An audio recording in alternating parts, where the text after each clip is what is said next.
Dear students, welcome back to the YouTube channel of Farabri Senior Secondary School Kathua. जैसा कि पता है कि हमारा जो टॉपिक चल रहा था वो टेंस का टॉपिक चल रहा था, यानी correct form of the verb का टॉपिक चल रहा था। और इसके अंतर्गत हमने आपको प्रेजेंट इंडेफिनिट, कंटिन्यूअस और कुछ परफेक्ट करा दिया था।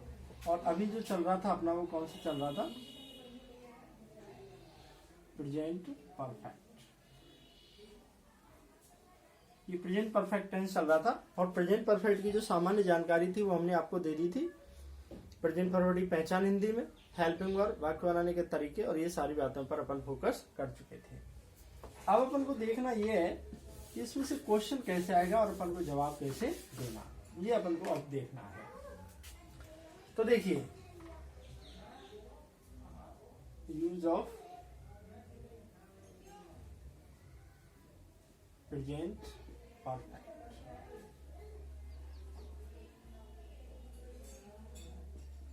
इसमें देखेंगे पहला कुछ एडवर्ब्स, जैसे रिसेंटली, ऑलरेडी, जस्ट नाउ, आदि जो एडवर्ब है ये इसके अंतर्गत आते हैं। ये अगर एडवर्ब आ रही है तो इसका मतलब यह है कि अपन को कौन सा टेंस यूज करना है? प्रेजेंट परफेक्ट टेंस यूज करना है। रिसेंटली हाल ही में, ऑलरेडी पहले से ही, जस्ट नाउ तुरंत ही। जैसे अपन कहें ही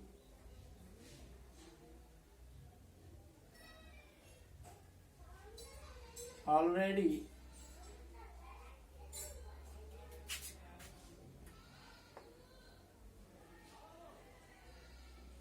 कंप्लीट हिज वर्क। तो इसमें लिखेंगे, देखेंगे अब ऑलरेडी से हमें पता लग गया वाक्य कौन से टेंस का हुआ, ये प्रेजेंट परफेक्ट का। जब हमें पता लग गया कि प्रेजेंट परफेक्ट का है, वाक्य कैसा है? साधारण। तो ना तो इसमें कहीं नॉट आ रहा है इसलिए नकारात्मक नहीं, ना ही कोई इंटररोगेटिव साइन लगा हुआ है इसलिए प्रश्नवाचक भी नहीं। तो सीधा सा कैसा बच गया? प्रेजेंट परफेक्ट का साधारण वाक्य। तुरंत ध्यान करेंगे प्रेजेंट परफेक्ट के साधारण वाक्य में सब्जेक्ट, सब्जेक्ट के बाद क्या आती है? Helping verb. हेल्पिंग वर्ब उसकी कौन कौन सी? हैज और हैव। तो इसके साथ क्या जाएगी? हैज। तो ये हैज ऑलरेडी। और इसके बाद कंप्लीट, कंप्लीट की थर्ड हो जाएगी कंप्लीटेड। Completed is work. ये लो सब इस तरीके से हो जाएगा।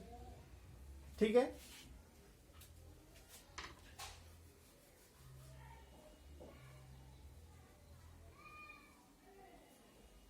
और देखिए, जैसे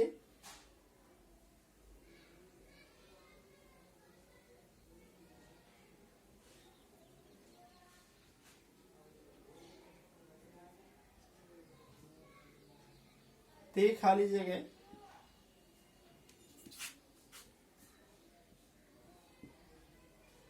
गो होम जस्ट नाउ।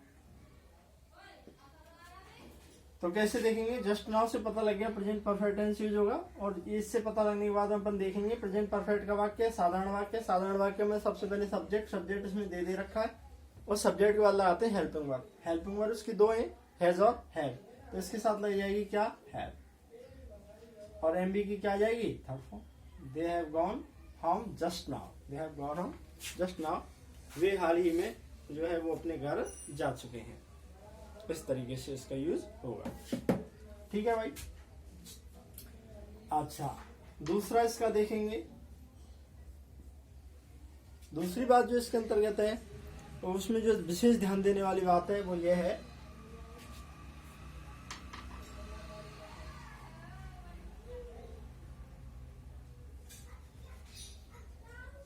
यदि मेन क्लॉज में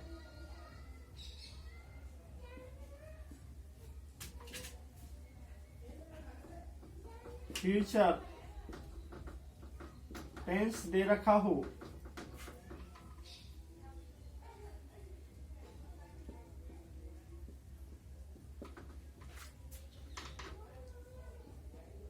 तो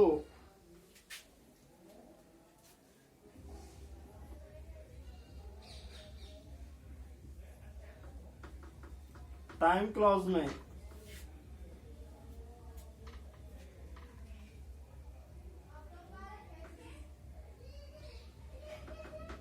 प्रेजेंट परफेक्ट टेंस का यूज किया जाता है। यानी कि यदि मान लीजिए मेन क्लॉज में फ्यूचर टेंस दे रखा हो, तो जो टाइम क्लॉज है उसमें अपन कौन से टेंस का यूज करेंगे? उसमें अपन प्रेजेंट परफेक्ट टेंस का यूज करेंगे। कैसे करेंगे? जैसे कि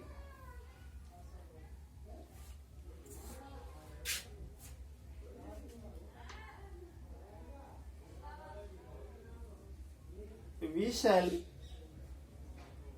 स्टे होम, हम घर पे रुकेंगे। ये इसका मेन क्लॉज है। कौन सा? ये मेन क्लॉज है। और इसमें क्या दे रखा है? अब ये जो मेन क्लॉज है इसमें फ्यूचर दे रखा है। तो दूसरे में हमारा नियम कहता है, अगर टाइम क्लॉज दे रखा है, adverb of time, adverb of time दे रखा है, तो क्या करेंगे? Present perfect. We shall stay home till our parents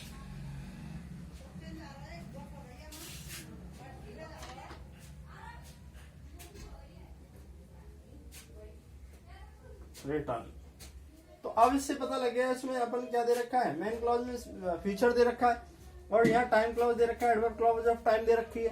तो एडवर्ब क्लॉज ऑफ टाइम दे रखी है, तो दूसरी साइड में अपन प्रेजेंट परफेक्ट टेंस का यूज करेंगे। अब प्रेजेंट परफेक्ट के हिसाब से यहाँ क्या आ जाएगी? हैव आ जाएगी, और यहाँ रिटर्न की क्या आ जाएगी? थर्ड फॉर्म आ जाएगी। ये लो, इस तरीके से हो जाएगा। ठीक है भाई। तो अब इससे मतलब है टाइम क्लॉज कहीं भी हो, टाइम क्लॉज कहीं भी हो, पर टाइम क्लॉज हो और एक साइड में यानी कि मेन क्लॉज में क्या दे रखा हो? फ्यूचर टेंस दे रखा हो, तो हम कौन से जो है उस कौन से एडवर्ब क्लॉज ऑफ टाइम में अपन प्रेजेंट परफेक्ट टेंस का यूज करते हैं। ये बात अपन को ध्यान रखने वाली है।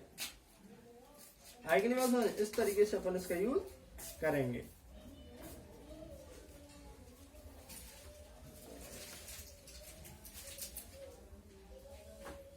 और देखिए,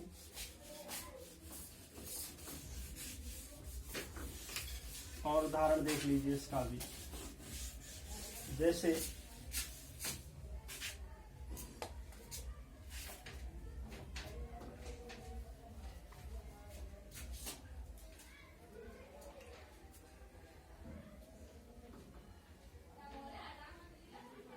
we shall go on tour when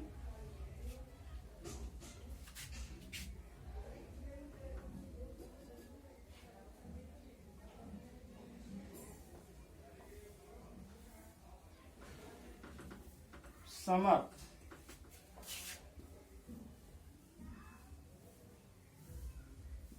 vacations has started। तो जैसे इसमें स्टार्ट देगा तो इसमें हैज स्टार्टेड का यूज करेंगे। यानी कि जब गर्मियों की छुट्टियां स्टार्ट होंगी, यानी we shall go on tour, हम टूर पर जाएंगे कब? जब गर्मियों की छुट्टियां आरंभ होंगी। तो इस तरीके से अपन इसका यूज करेंगे। तो यहाँ दे रखा है सेल, तो इधर क्या हो जाएगा? प्रेजेंट परफेक्ट टेंस का यूज हो जाएगा। तो मेजर जो है यूज है वो प्रेजेंट परफेक्ट का, वो इसी तरीके से यूज होता है। ठीक है भाई। इस तरीके से अपन कौन से टेंस का यूज करेंगे? प्रेजेंट परफेक्ट टेंस का यूज करेंगे। अब देखिए,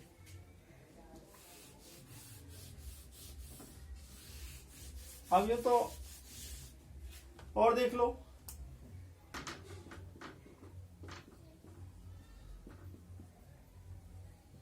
जब किसी कार्य की पुनरावृत्ति होती है तो वही प्रेजेंट परफेक्ट टेंस का यूज होता है।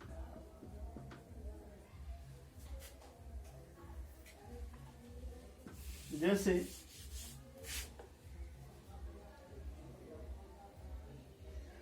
आई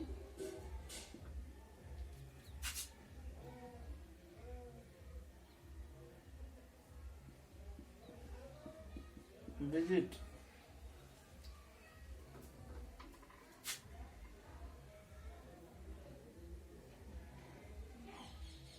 here many times, यानी कि यहाँ कार्य की पुनरावृत्ति हो रही है, यानी मैं यहाँ पर कई बार भ्रमण कर चुका हूँ। तो क्या यूज होगा, मैनी टाइम से पता लग गया प्रेजेंट परफेक्ट। प्रेजेंट परफेक्ट का वाक्य साधारण वाक्य है, तो सब्जेक्ट सब्जेक्ट बाद हेल्पिंग वर्ब लगा दो। आई के साथ हेल्पिंग वर्ब क्या आएगी, हैव, और एमबी की क्या लगा दो, थर्ड फॉर्म। तो I have visited here many times, में यहाँ पर कई बार भ्रमण कर चुका हूँ। इस तरीके से भी हो जाएगा। यानी कि जब किसी कार्य की पुनरावृत्ति होती रहती है तो अपन कौन से टेंस का यूज करते हैं, प्रेजेंट परफेक्ट टेंस का यूज करते हैं। जैसे और देख लो, ही खाली जगह लर्न दिस लेसन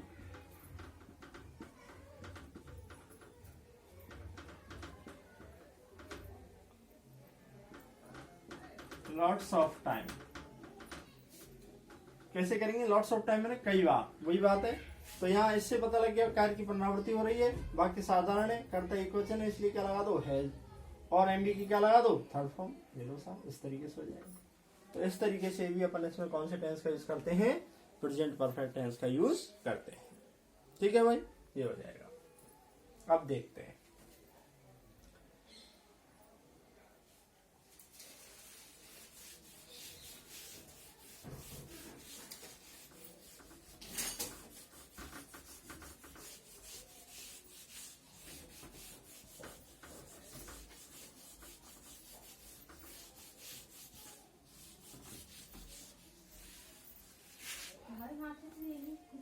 इसके बाद आता है प्रेजेंट परफेक्ट कंटिन्यूअस टेंस। क्या आता है, प्रेजेंट परफेक्ट कंटिन्यूअस टेंस। अब जो प्रेजेंट परफेक्ट कंटिन्यूअस टेंस है, तो इसमें सबसे पहले वही देखेंगे। देखो इसमें तीन चीजें, प्रेजेंट माने वर्तमान में, परफेक्ट मीन्स पूर्ण हो चुका, कंटिन्यूअस मीन्स जारी है। किसी कार्य का वर्तमान काल में कुछ हद तक तो वर्तमान काल में कार्य पूरा हो चुका होता है और कुछ होने को होता है, तो वहां कौन सा टेंस होता है, प्रेजेंट परफेक्ट कंटिन्यूअस टेंस का यूज होता है। तो सबसे पहले इसकी देखेंगे पहचान, सबसे पहले देखेंगे इसकी पहचान, देखेंगे हिंदी में। वही है जिन हिंदी वाक्यों के अंत में से रहा है, से रही है, से रहे हैं, या से रहा हूं आदि के साथ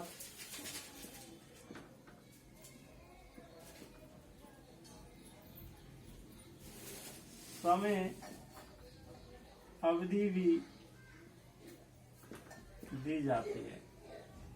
यानी जिन हिंदी वाक्यों के अंत में से रहा है, से रही है, से रहे हैं आदि के साथ में समय अवधि भी दी जाती है, वहां पर प्रेजेंट परफेक्ट कंटिन्यूअस टेंस होता है। मतलब ये तो है एक सामान्य जानकारी, लेकिन ध्यान देना, प्रेजेंट माने वर्तमान में, परफेक्ट मीन्स पूर्ण हो चुका, कंटिन्यूअस मीन्स जारी है। यानी कि कोई कार्य वर्तमान काल में मतलब कुछ हद तक तो हो चुका है, कुछ अभी होने को है। यानी इसके अंतर्गत क्या होता है, ध्यान देंगे, कोई कार्य फ्यूचर से शुरू, वो सॉरी पास्ट से शुरू होता है, ये पास्ट से शुरू हुआ और प्रेजेंट तक आता है यहाँ पे, और फिर कहाँ तक चला जाता है, ये फ्यूचर तक चला जाता है। यानी कोई कार्य पास्ट में शुरू होकर के प्रेजेंट तक आता है और प्रेजेंट के बाद में फ्यूचर में भी चला जाता है। जैसे उदाहरण के लिए अपन कहें, वह है 2 घंटे से पढ़ रहा है। अब ये वाक्य तो अपन देख रहे हैं कि इसमें है मतलब वर्तमान की बात है, अब 2 घंटे तो वो पढ़ चुका, इसका मतलब तो परफेक्ट हो गया। 2 घंटे का मतलब पूरा। अब वो आगे पढ़ भी अभी भी पढ़ रहा है, चाहे वो 1 मिनट पढ़े 1 सेकंड पढ़े, मतलब जाएगा तो भविष्य में। तो 2 घंटे से पहले काम चालू हुआ भूतकाल में, वर्तमान तक आया अभी, और अभी कहाँ तक चल रहा है, फ्यूचर तक जाएगा, चाहे वो 1 सेकंड ही पढ़े, चाहे कितनी देर पढ़े।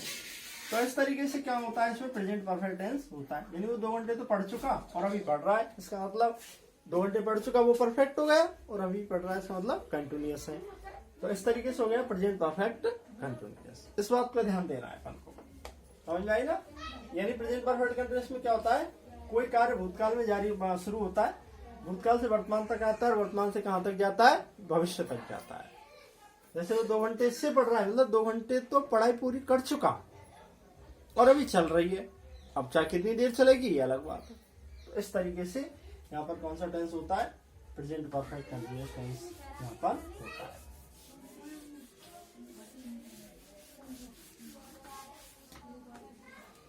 आप देखेंगे इसकी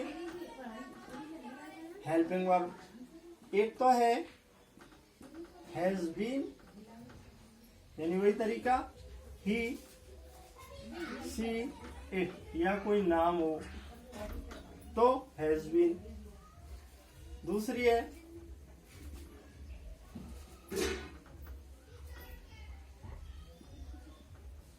have been, I we you, या फिर दे हो तो हैव बीन का यूज होता है। तो हैज बीन, हैव बीन। अब इसके बाद देखेंगे इसके साधारण वाक्य बनाने का तरीका। इसमें देखेंगे सबसे पहले आता है सब्जेक्ट, सब्जेक्ट के बाद इसमें आती है हेल्पिंग वर्ब, हेल्पिंग वर्ब के बाद में इसमें आती है मेन वर्ब की फर्स्ट फॉर्म, और मेन वर्ब की फर्स्ट फॉर्म में क्या लगाते हैं, आईएनजी, ऑब्जेक्ट प्लस। उसके बाद आता है इसमें सिंस या for plus time plus it. इस तरीके से इसका होता है। हालांकि यहाँ सिंस फॉर ऑब्लिगेटरी होता है, कंपलसरी नहीं होता है, कई बार नहीं भी आता है, ऐसी कोई खास बात नहीं है, पर आपके स्तर पर तो ये देखो कि ये आता है, ये समझ लो आपको। तो subject plus helping verb, M B first में आईएनजी, ऑब्जेक्ट, फिर उसके बाद सिंस या for plus time plus ETC. इस तरीके से यूज होता है। अब जैसे अपन वाक्य देखें,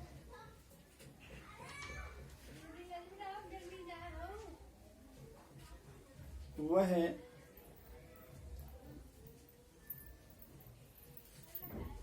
2 घंटे से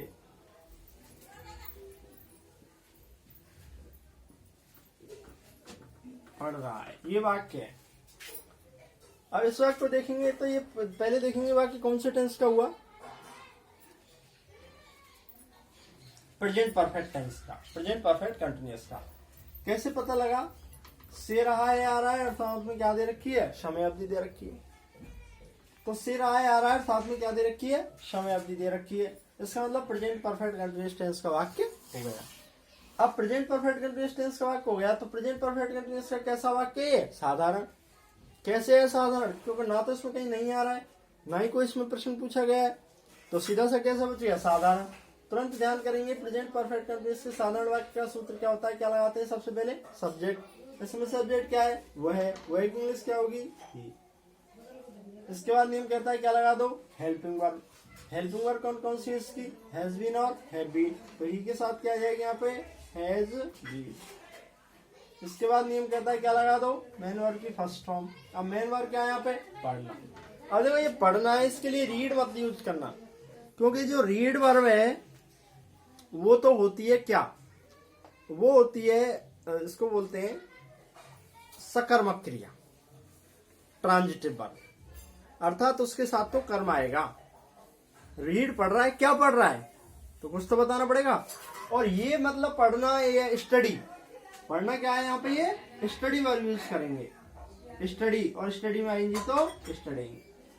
स्टडी होती है अध्ययन करना, अपन पढ़ाई करना, इसे मतलब पढ़ने से मतलब पढ़ाई करना, और पढ़ाई करने के लिए कौन सी होती है, स्टडी। कोई अखबार पढ़ रहे हैं, कहानी किताब पढ़ रहे हैं, नोवेल पढ़ रहे हैं, तो उसके लिए अपन रीड वर्ब यूज कर सकते हैं। तो ही हैज बीन स्टडीइंग। अब यहाँ आएगा सिंस फॉर में से फॉर। अब बताऊंगा सिंस फॉर कब आएगा, 4 2 घंटे से 2 आवर्स। ये दो साथ इस तरीके से। अब बात आई कि इसमें से सिंस का यूज कब होगा और फोर का यूज कब होगा। ये सबसे बड़ी बात है इसके अंतर्गत कि कब इसमें सिंस का यूज होता है और कब इसमें फोर का यूज होता है। कई बार क्या होता है कि लोग कहते हैं साहब निश्चित समय के लिए या अनिश्चित समय के लिए, ऐसा कुछ भी नहीं है। देखो दो चीज है,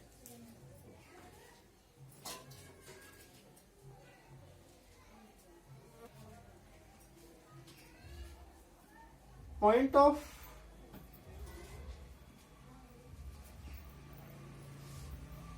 टाइम के लिए सिंस और पीरियड ऑफ टाइम के लिए फोर का यूज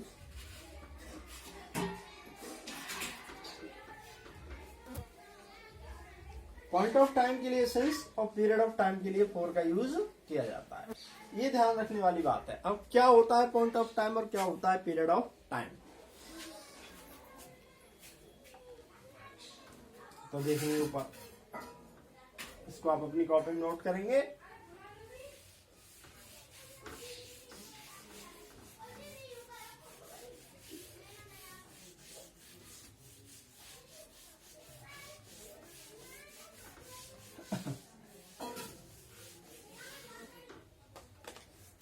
इसको तो बोलते हैं समय बिंदु। ये क्या होता है? समय बिंदु। और ये होती है समय अवधि।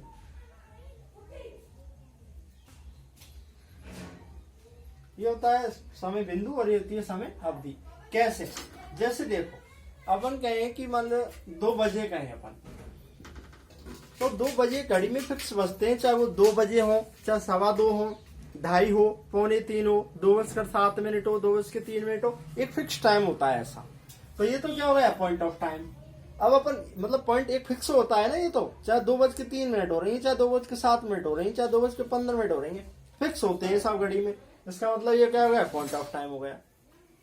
अब पीरियड ऑफ टाइम अगर अपन इसी जगह क्या कहें 2 घंटे कहें, तो वो क्या होती है? एक अवधि होती है कि साहब 60 मिनट का जो एक अवधि होती है वो 1 घंटा होता है, और 1 से 20 मिनट की जो अवधि होगी वो 2 घंटे होंगी। ये पीरियड हो गया, एक अवधि हो गई है।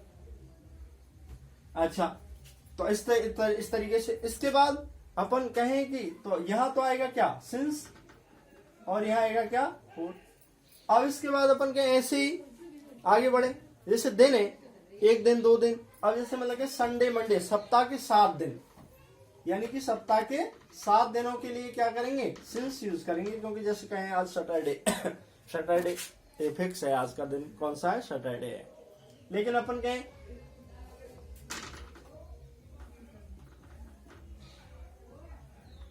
7 दिन, कौन सा यूज होगा? सिंस।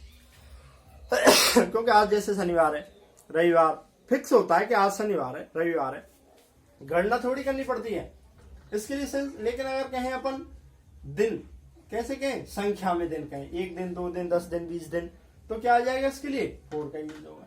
सप्ताह के 7 दिनों के लिए Sunday Monday Tuesday Wednesday Thursday Friday Saturday, इनके लिए क्या होगा?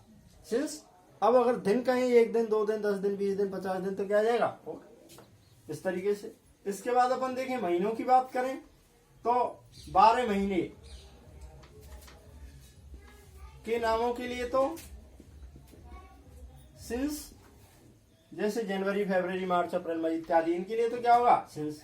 अब अगर ये तो क्योंकि भाई जैसे अभी महीना चल रहा है, दिसंबर का महीना चल रहा है, तो मतलब दिसंबर है, ये फिक्स है, पॉइंट ऑफ टाइम है, सिंस हो जाएगा। अब गणना करनी पड़े 1 महीने 2 महीने 10 महीने, महीनों की बात करें अपन संख्या में, तो क्या आ जाएगा? यहाँ पे 4 का यूज हो जाएगा।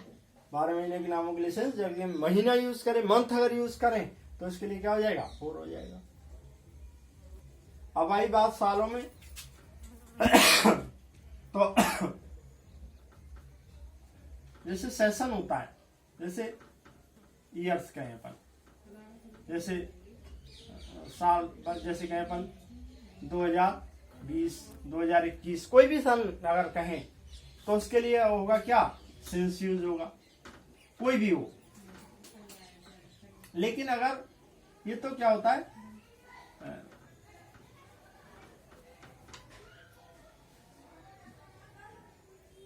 ईयर्स होती है, साल, यानी कि साल का नाम है 2020, जिसको बोलते हैं ना सन, सन जैसे बोलते हैं ना, सन 2020 19 कुछ भी हो तो सिंस।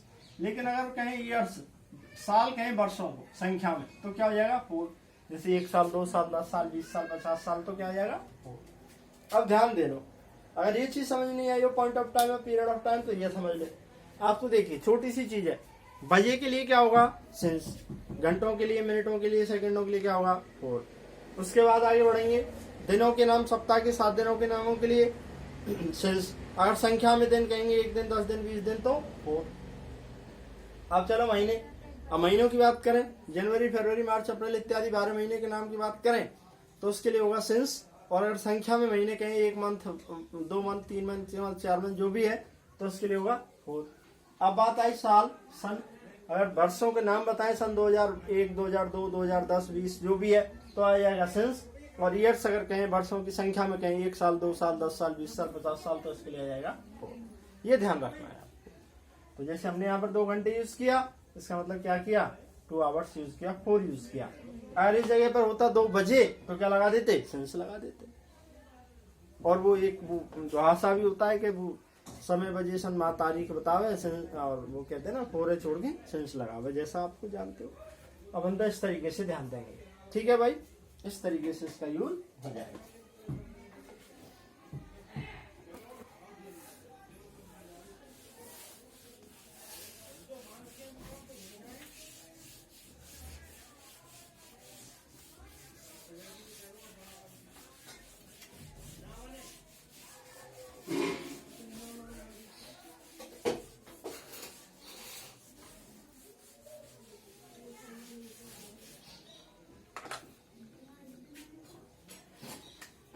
अब ये हुआ साधारण वाक्य। अब देखेंगे इसके बाद कैसे वाक्य का सूत्र, नकारात्मक वाक्य बनाने का सूत्र। तो नकारात्मक वाक्य बनाने के सूत्र में देखेंगे क्या होता है।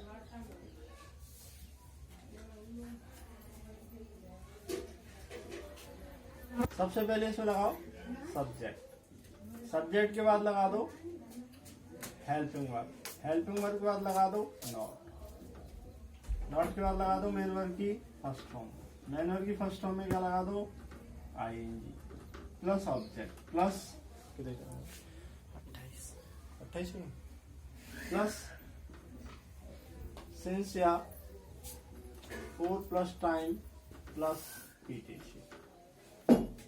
इस तरीके से हो जाएगा, ठीक है भाई। जैसे उदाहरण के लिए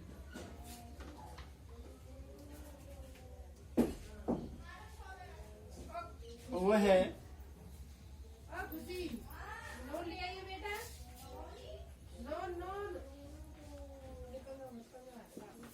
3 बजे से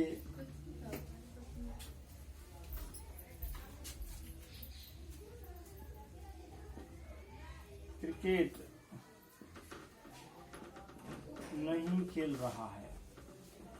अब ये देखेंगे, तो सबसे पहले देखेंगे वाक्य कौन से टेंस का हुआ। ये वाक्य हुआ प्रेजेंट परफेक्ट कंटिन्यूअस का, क्योंकि यहाँ पर सिराय दे रखा है और साथ में समय अवधि भी दे रखी है।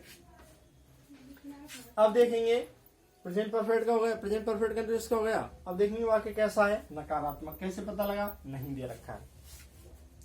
अब 2 चीज पता लगेंगे कि वाक्य प्रेजेंट परफेक्ट कंटिन्यूअस का नकारात्मक है। अब तुरंत ध्यान करेंगे प्रेजेंट परफेक्ट कंटिन्यूअस से नकारात्मक का सूत्र क्या होता है, क्या लगाते हैं। सबसे पहले सब्जेक्ट, इसमें सब्जेक्ट क्या दे रखा है, वो है, वो एक इंग्लिश होगी ही। इसके बाद नियम कहता है क्या लगा दो, हेल्पिंग वर्ब। इसकी हेल्पिंग वर्ब कौन कौन सी है, हैज बीन और हैव बीन। तो ही के साथ में क्या आती है, हैज बीन।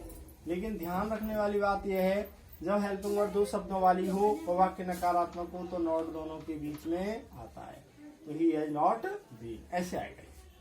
इसके बाद नियम कहता है क्या लगा दो, मेन वर्ब की फर्स्ट फॉर्म। मेन वर्ब क्या है यहाँ पे, खेलना, खेलने की होती है प्ले, और प्ले में आएंगे लगाएंगे तो प्ले। क्या, क्रिकेट इसमें ऑब्जेक्ट हो गया। अब यहाँ पे क्या आएगा, सिंस 4 में से, अब बजे आ रहा है तो इसका मतलब क्या आ गया, सिंस 3 o'clock।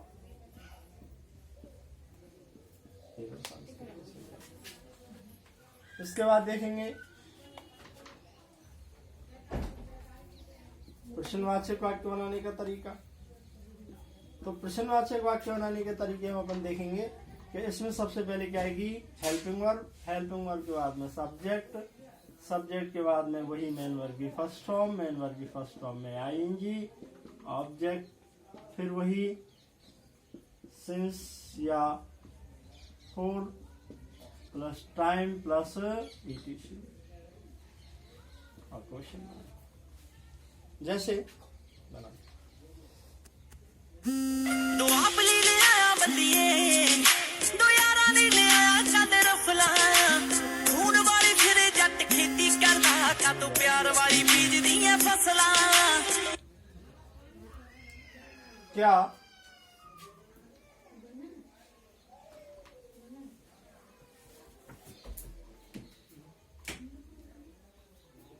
वह 4 साल से इस गांव में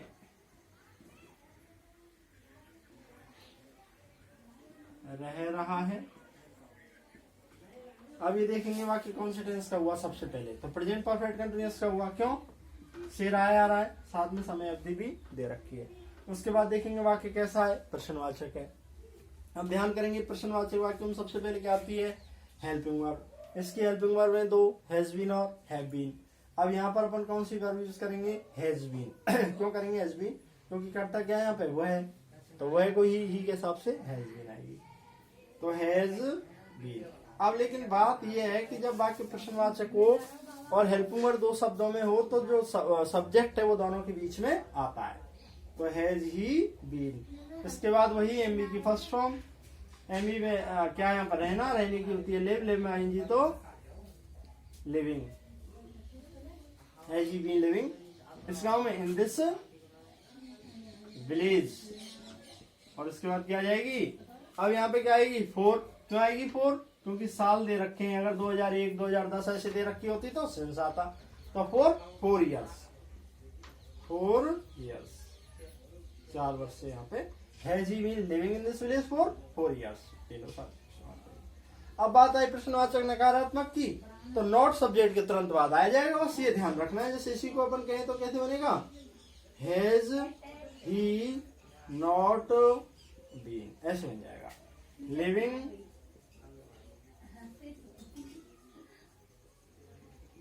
in this village for 4 years, ऐसे बन जाएगा, वो इस गांव में 4 साल से रह रहा है। अब इसके लिए कोई खास जो इसका नियम है वो कुछ नहीं है। इसमें आपको ये ध्यान रखना है, अगर सिंस 4 आ रहे हैं तो अपन को क्या यूज करना है, वाक्य में सिंस 4 आ रहे हैं तो अपन को present perfect continuous tense use करना है, मतलब परफेक्ट कंटीन्यूअस टेंस यूज करना है। ध्यान देने वाली बात यह है कि इसमें सिंस 4 आएंगे, क्या आएंगे, सिंस 4 आएंगे, और उसमें कोई दिक्कत नहीं है। अगर इसमें क्वेश्चन आएगा तो वो सिंस 4 देगा, और सिंस 4 के हिसाब से आपको प्रेजेंट परफेक्ट कंटीन्यूअस या कोई भी परफेक्ट कंटीन्यूअस टेंस का यूज करवाएगा, लेकिन वो इसमें देगा। अब जैसे ये वाक्य दे दिया तो इन दिस विलेज, तो मतलब इस गांव में, तो इस तरीके का कोई संकेत देगा कि वाक्य कब की चल रही है, वर्तमान की। तो इसमें जो correct form of the verb के हिसाब से आएगा उसमें वो क्या देगा, सिंस 4 का यूज देगा। जैसे यही वाक्य देख लो, अगर ये ऐसे आ जाता है इस वाक्य में, वो क्या देगा,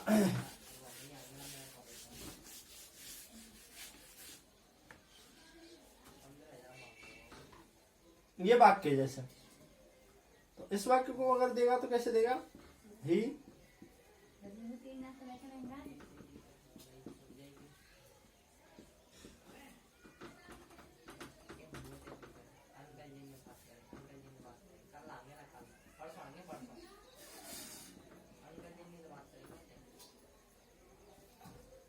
अब यहां देखेंगे क्या दे रखा है, सिंस। सिंस से पता लग जाएगा अपन को प्रेजेंट परफेक्ट कंटीन्यूअस टेंस का यूज करना है। मतलब सिंस 4 से तो किसी भी परफेक्ट कंटीन्यूअस का लग जाएगा, पर इसमें कोई ना कोई वाक्य ऐसा देगा वो पहले या पीछे जो प्रेजेंट शो कर रहा होगा, तो इससे पता लग गया हमें प्रेजेंट परफेक्ट कंटिन्यूअस का वाक्य, नकारात्मक वाक्य, सब्जेक्ट ये है, सब्जेक्ट तुरंत बाद क्या लगा दो हेल्पिंग वर्ब, फिर नॉट और उसके बाद बी और एम बी फर्स्ट में आएंगी तो प्लेन। इस तरीके से इसका यूज होगा। इस तरीके से ये जो है वो अपना प्रेजेंट परफेक्ट कंटिन्यूअस टेंस जो है यहाँ पर अपना कंप्लीट होता है। और जो है अपना जो प्रेजेंट टेंस अब यहाँ पर पूरा हो गया, प्रेजेंट इंडेफिनिट हो गया, प्रेजेंट कंटिन्यूअस हो गया, प्रेजेंट परफेक्ट हो गया, प्रेजेंट परफेक्ट कंटिन्यूअस भी हो गया। अब अपन बात करेंगे आगे, यानी नेक्स्ट वीडियो में अपन पास्ट इंडेफिनिट के बारे में बात करेंगे, जो काफी इंपॉर्टेंट भी है, उस पर अपन आगे बात करेंगे। धन्यवाद।